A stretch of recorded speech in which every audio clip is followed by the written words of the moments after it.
welcome back to podcast Let's Talk. Pada episode kali ini kita akan berbincang bersama dengan mahasiswa UB yang baru saja berganti status menjadi alumni, yang bermula dari tugas kuliah, kemudian membuat komunitas yang memberikan dampak luar biasa kepada masyarakat. Nama komunitasnya adalah Titik Jenuh. Nah, ini seperti apa komunitasnya dan campaign apa aja sih yang mereka canangkan? Langsung aja kita ngobrol bersama dengan Muiz dan Dea. Halo. Halo, selamat pagi buat Kak Nisa juga. Iya, gimana nih kabarnya teman-teman hari ini? Alhamdulillah baik ya, sehat. Sehat? Alhamdulillah Bahagia. sehat, bahagia. Kalau Kak Nisa sendiri sehat? Sehat dong, Alhamdulillah. Ini mungkin pemirsa beberapa ada yang sudah familiar ya dengan kalian berdua. Sama-sama di UB TV. Iya, makanya itu. Terus akhirnya main-main ke sini. Sekarang jadi narsum dan kita mau ngobrol-ngobrol soal komunitas yang kalian buat. Tapi bolehlah formalitas kenalan dulu. Siapa sih Muiz dan Dea ini?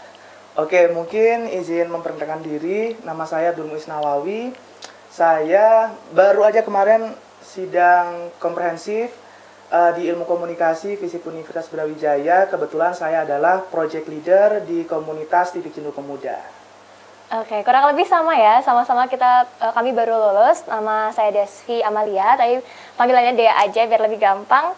Kalau di Titik Jenuh Pemuda saya sebagai public relation. Oke, nah ini kan awalnya gara-gara tugas kuliah. Tapi kok kalian sampai serius banget gitu ya, bikin komunitas, bahkan campaignnya itu kerjasama dengan banyak stakeholder. Itu gimana ceritanya guys? Oke, ini menarik ya dia kalau misal kita flashback ke beberapa semester yang lalu. Jadi memang mulanya tugas ini tuh komunitas Titik Jenuh Pemuda sebenarnya itu belum ada komunitas. Oh. Hanya sebatas kita menyelesaikan tugas seperti itu. Nah, seiring berjalannya waktu setelah mata kuliah udah lulus, kita kepikiran kenapa nggak dijadiin sebuah komunitas saja, karena impactful dan juga ngelihat dari perspektif masyarakat juga bagus nih kalau misal kita lanjutin. Ternyata banyak masyarakat yang belum mengetahui bahaya merokok saat berkendara. Orang hanya tahu, merokok saat berkendara itu bahaya, tapi orang nggak tahu apa sih dampak-dampaknya, apa sih regulasinya seperti itu. Nah, dari situ kita bentuklah komunitas yang kebetulan di ilmu komunikasi juga ada tugas akhir skema pengabdian masyarakat. Jadi kita mengabdikan diri selama 1 semester juga untuk menghimbau terhadap kampanye berhenti merokok saat berkendara. Seperti itu. Mungkin dari Kak Dea. Iya, jadi kalau untuk tadi kan udah disebutin kalau banyak orang yang belum sadar gitu ya sama ngerokok saat berkendara ini berbahaya. Dan sebenarnya tuh ada aturannya Kak. Jadi itu menurut Undang-Undang Nomor 22 Tahun 2009 sama Peraturan Menteri Perhubungan juga Nomor 12 Tahun 2019 itu diatur kalau dilarang merokok saat berkendara. Cuma masyarakat mungkin kayak mikirnya ya udah nggak ditilang juga gitu kan. Jadi dari sana kita juga ngasih himbauan gitu kalau ada loh peraturannya yang ngatur dan itu bisa dilaporin gitu dan juga emang membahayakan gitu kan. Jadi dari sana sih akhirnya kita menggencarkan kampanye berhenti merokok saat berkendara ini. I see. Tapi sebelum ngobrol lebih jauh ke sana, kenapa spesifik tentang tidak merokok saat berkendara? Apa kalian punya experience pribadi gitu pas lagi nyetir terus merokok gitu? Gimana nih ceritanya? Kalau aku sih iya ya, kalau Miss? Betul, iya. Dari keresahan pribadi. Jadi mulanya terbentuk sebuah inovasi tersebut, kita diskusi sama tim dulu. Kita kebetulan ada 4 orang. Yes. Nah, keempatnya kayak, iya aku juga pernah nih ngerasain abu rokok yang hampir kena mata. Terus ada beberapa sebelum kita melakukan implementasi campaign, kita juga survei ke beberapa masyarakat responden. Nah, itu ketika kita survei ternyata banyak masyarakat yang pernah merasakan hal yang sama. Nah, biasanya korban itu juga tidak menyadari apa yang dilakukan itu karena sudah menjadi habit kan. Nah, di situ akhirnya ada gebrakan baru dari kami, yaitu terbentuknya komunitas Titik Jenuh Pemuda. Gitu sih. I see. Mungkin selama ini banyak yang ngerasain tapi nggak berani speak up juga. Karena nggak ngerti ya. Udah kali ya udah biasa orang ngerokok sambil naik sepeda motor. Padahal tadi kalian sempat bilang ada bahaya-bahayanya. Selain kelilipan apa sih guys? Bahaya-bahayanya kan kita belum tahu lebih banyak. Jadi coba nih kalian kasih tahu ke pemirsa juga. Oke. Kalau selain kelilipan ya tadi ya, itu juga biasanya abu rokoknya itu kan bisa kena bagian tangan juga ya. Jadi nggak mesti mata gitu, bisa kena anggota tubuh lainnya juga dan mengganggu juga asap rokoknya untuk orang yang nggak bisa kena asap rokok gitu. Nah kalau aku pribadi itu biasanya kalau lihat perokok saat berkendara itu itu ganggu konsentrasi aku juga pribadi sih. Kenapa? Karena aku bakal ngerasa kayak aduh di depan ngerokok nih, aku kalau nggak salib aku harus melambat gitu. Jadi itu mempengaruhi aku di jalan gitu loh. Dan aku rasa begitu juga yang dirasakan sama masyarakat atau teman-teman sekitar kita juga gitu terhadap perokok saat berkendara gitu. Jadi merasa terganggunya itu sih Kak. Menarik Kalau ya. Kakak gimana? Pernah nggak sih? Aku sendiri dapat nggak pengalaman? bisa, asap rokok tuh nggak bisa gitu. Jadi kalau ada ya kegiatan orang yang sedang merokok, udah pasti pakai masker gitu kan, Iya, takut kan ya? menghindari gitu kan, jangan sampai kena. I see. Bahkan ini ada yang menarik Kak Nisa, karena kan kita juga di media sosial Instagram juga. Alhamdulillah kan semakin ke sini platform kita juga semakin meningkat. Oke. Engagementnya juga dan sebagainya. Ada sempat kita dapat komentar negatif. Oh. Komentarnya kayak gini, ya kenapa bisa kena abu rokok karena kamu nggak pakai helm, karena kamu nggak pakai ini itu. Iya. Seharusnya kan kalau misal dari perspektif kita yang memberikan arahan tidak merokok saat berkendara, harusnya kan oke, merokok ini berbahaya, mengganggu konsentrasi orang lain juga. Setidaknya Oke, aku yang oke. stop dari diri kita dulu. Kenapa kok kita menyalahkan orang yang, iya salah memang, orang yang nggak pakai helm, orang yang tidak taat aturan, itu semuanya salah. Tapi I kita see. harus mulai dari diri kita sendiri. Kita tahu, oh ternyata merokok saat berkendara ini berbahaya, oh ternyata tidak memakai helm itu berbahaya. Nah dari situ akhirnya terbentuklah awareness, Iya, kayak kesadaran masing-masing ya. masing-masing. Harapannya sih seperti itu. Nah akhirnya kita Oke. makin ada banyaknya beberapa komentar seperti itu, makin kita yakin nih buat, Iya. oke, ini emang saatnya buat Diedukasi, edukasi, kerjasama dengan beberapa pihak yang itu sangat menguntungkan ke kita sih sebenarnya. Oke, ini menarik ketika teman-teman akhirnya punya experience pribadi, kemudian mulai menghimpun opini dari teman-teman atau masyarakat lainnya dan kerjasama. Apa sih temuan kalian di lapangan terkait isu ini? Oke, kalau dari saya pribadi, temuan kita dari kita mengkampanyekan berhenti merokok saat berkendara, itu beberapa atau banyak orang, lebih dari responden kita itu 70-80% itu sepakat dengan kita. Oke. Jadi ini memang harus dikampanyekan karena banyak orang yang tidak berani speak up. Oke. Karena takut. Karena biasanya orang yang salah itu lebih galak daripada Iya, kita.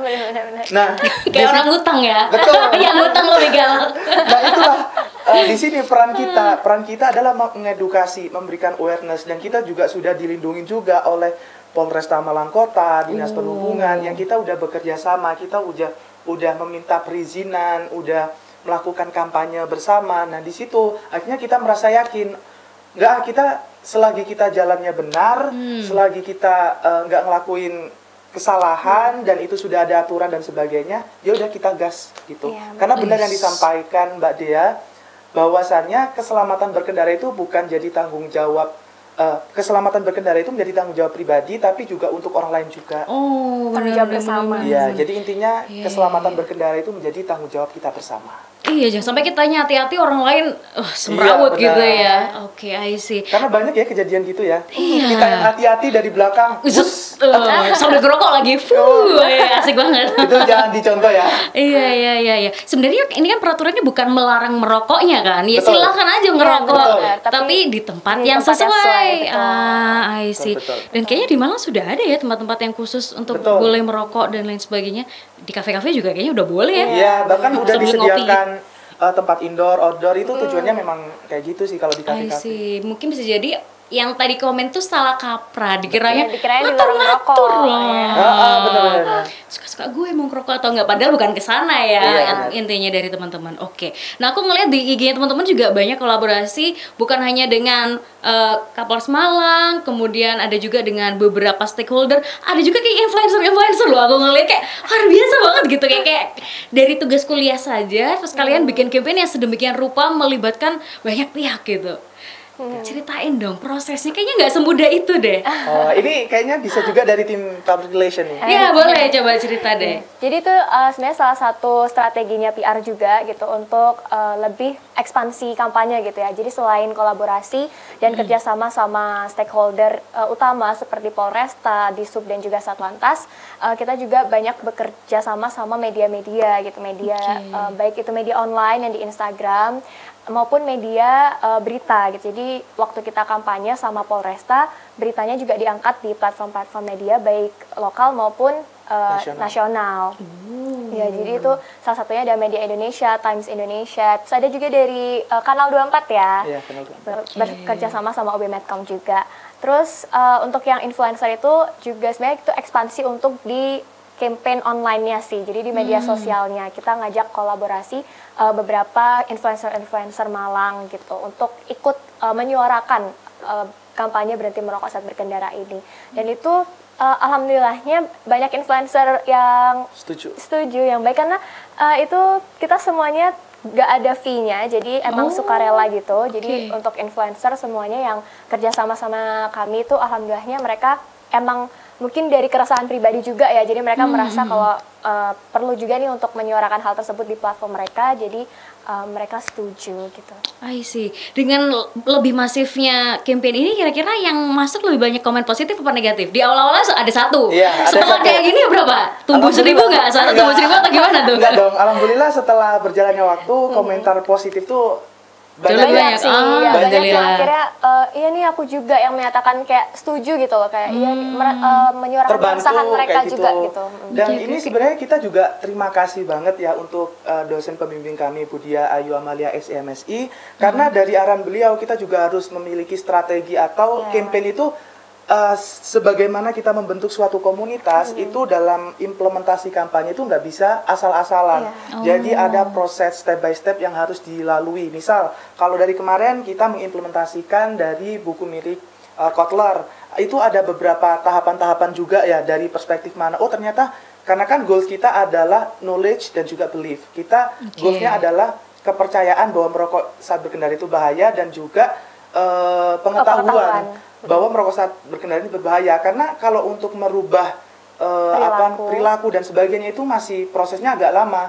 Jadi yang kita sasar adalah knowledge dan juga belief. Dan dengan cara apa? Dengan strategi komunikasi, dengan influencer, dengan media, dengan kampanye offline juga, sosialisasi, bahkan kolaborasi dengan komunitas offline juga, itu ternyata impactful. Dan di situ akhirnya muncullah berbagai komentar-komentar positif dan juga berbagai dukungan yang sekiranya itu juga mensupport kita untuk bisa tetap, oh ya ini kayaknya harus dilanjutin, harus di. Nah harapannya setelah ini kita juga pengennya ada sebuah mungkin rekan-rekan lainnya atau teman-teman yang punya jiwa sosial tinggi itu bisa melanjutkan juga. Jadi nggak hanya di Malang harapannya nanti bisa dari komunitas-komunitas lain juga mengimplementasikan di daerah masing-masing. I see. Nah aku jadi penasaran, apakah sebenarnya campaign terkait jangan berkendara sambil merokok ini sudah ada dari pemerintah, kemudian kalian hadir untuk bersinergi dan lebih menguatkan lagi, atau seperti apa sih?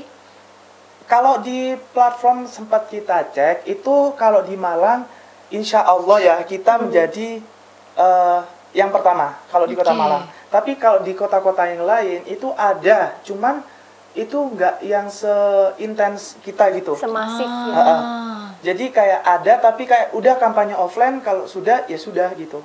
Nah harapannya ini kan nanti bisa sustain, bisa berkelanjutan. Nah ini makanya akhirnya kita buat sebuah komunitas yang nantinya ada kolaborasi dan kita juga makasih juga buat tim yang nggak bisa hadir ya, ada Alfati dan juga Happy yang kebetulan dia udah pulang kampung Kak, jadi nggak bisa menemani di sini. Sudah lulus juga? Sudah. Ini berarti tim ambis ya kalian ini ya. Makanya dari tugas kuliah langsung jadi komunitas dan kuliahnya juga bisa cepet ya. Keren banget. Berarti teman-teman ini punya rencana komunitasnya apakah dilanjutkan setelah lulus kuliah atau gimana nih planning ke depan? Kalau planning kita berharapnya sih berlanjut, cuman nanti kita akan lebih nggak yang seaktif biasanya waktu itu, tapi kita tetap menyusun kayak misal ada info terkait apapun yang berhubungan dengan keselamatan berkendara, kita akan bantu up. Jadi kalian lebih spesifik ya nanti. Ya, jadi lebih aktifnya mungkin di media sosialnya gitu untuk kampanyenya. Karena kita udah beda jarak ya. LDR. Satunya di Bali, satunya di ini. Jadi kayak beda-beda. Ya udah kita tetap aktif di media sosial. Titik Jenuh Pemuda.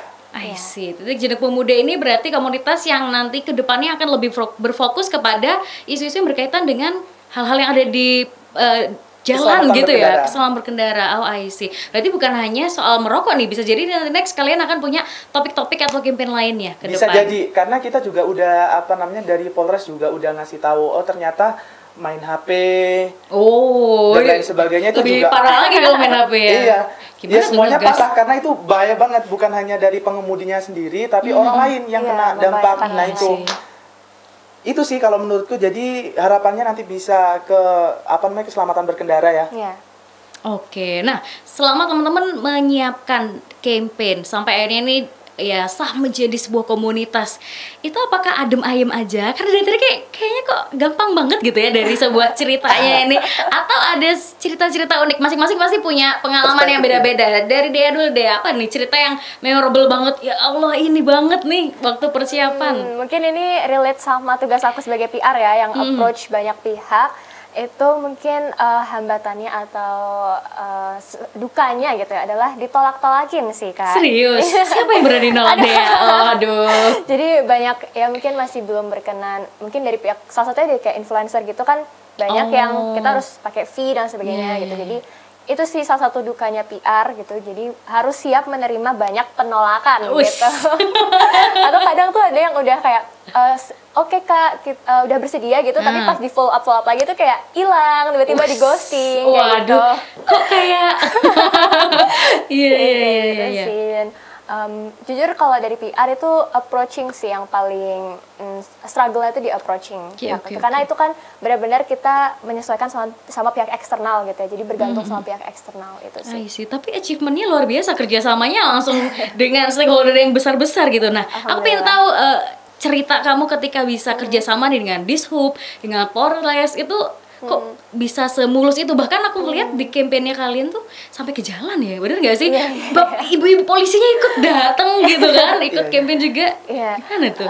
Jadi itu kita approach biasa, kita ngasih proposal, pasti proposal dan juga surat pengantar dari prodi, dari kampus. Terus kita ngelakuin follow up juga ke PC-nya atau ke narahubungnya. Dan kalau yang di Polresta itu kenapa kita bisa akhirnya bareng nih campaign bareng turun ke jalan, karena alhamdulillahnya pas itu kayaknya lagi bejonya kita juga ya, kita bertepatan sama Hari Polwan gitu. Jadi kebetulan dari pihak Polresta memang ada acara turun ke jalan, terus ya udah kita ngajak, ya udah kalau gitu collab bisa enggak gitu. Saya kira Asik di banget. ACC gitu collab, karena alhamdulillahnya mereka juga menyambut dengan baik gitu gerakan kami, dan mereka juga bilang kalau bagus banget gerakannya, membantu kami juga, dan mereka senang gitu karena ada kolaborasi antara elemen aparat dan elemen mahasiswa gitu. Stakeholder itu Iya. juga Keren, kita keren. mensukseskan kalau di ini tuh Sustainable Development Goals yang kemitraan berkelanjutan. Jadi ada SDGs capaian pemerintah yang kita tuh harus berkolaborasi dengan berbagai pihak stakeholder yang itu tujuannya adalah yaitu Indonesia Emas 2045 SDGs capaian pemerintah gitu. I see. Kalau Muiz ada cerita nggak nih selama Kalau persiapan dari ini? aku sebenarnya kan kalau project leader sebenarnya untuk mengarahkan semua tim, karena setiap tim itu punya divisi masing-masing, kayak Desvi Amalia PR. Public Relation, terus Zenika Happy Social Media Specialist, Fatih sebagai Content Creator. Nah kalau dari saya pribadi adalah lebih ke bagaimana caranya kita menyatukan berbagai ide-ide dari tiap anggota. Jadi sebagai project leader itu lebih ke bagaimana kampanye ini tuh bisa berjalan damai antara tiap anggota. Kita harus memperbaiki internal dulu. Jadi internalnya ini bagaimana bisa sejalan, seperspektif, dan saling support. Karena mungkin ada beberapa organisasi atau komunitas di luar, internalnya aja masih kayak sering bertengkar, sering cekcok. Itu pasti nggak bakal berjalan lancar. Nah, karena itu aku dari awal, dari awal punya prinsip, enggak sih, ini kayaknya internalnya dulu yang dibenerin. Meskipun dari kita kan beda-beda budaya, culture ya, nah itu yang tak satuin dulu. Itu yang menurutku struggleku menyatukan beberapa perspektif. Oh ternyata si Desvi punya usulan ini, si Happy punya usulan ini, si Fatih punya usulan ini. Aku satukan dulu, nanti pas rapat, kebetulan rapat kita itu setiap minggu itu ada. Jadi kita koordinasi setiap minggu, nanti itu disampaikan. Gimana menurut kalian 1 minggu kemarin ada kendala apa? Nah itu kita cari solusi. Kita cari solusi bareng, kita akhirnya bisa ini sih, berdampak dan juga berjalan sampai sekarang gitu. Oke, mantap. Oke, ini last question. Mungkin kalian berdua bisa ngajak gitu ya pemirsa untuk mensupport campaign kalian. Silakan. Oke, buat teman-teman ya, teman-teman yang nonton ini, yuk kita sama-sama mendukung kampanye berhenti merokok saat berkendara, say no for smoking while on the road.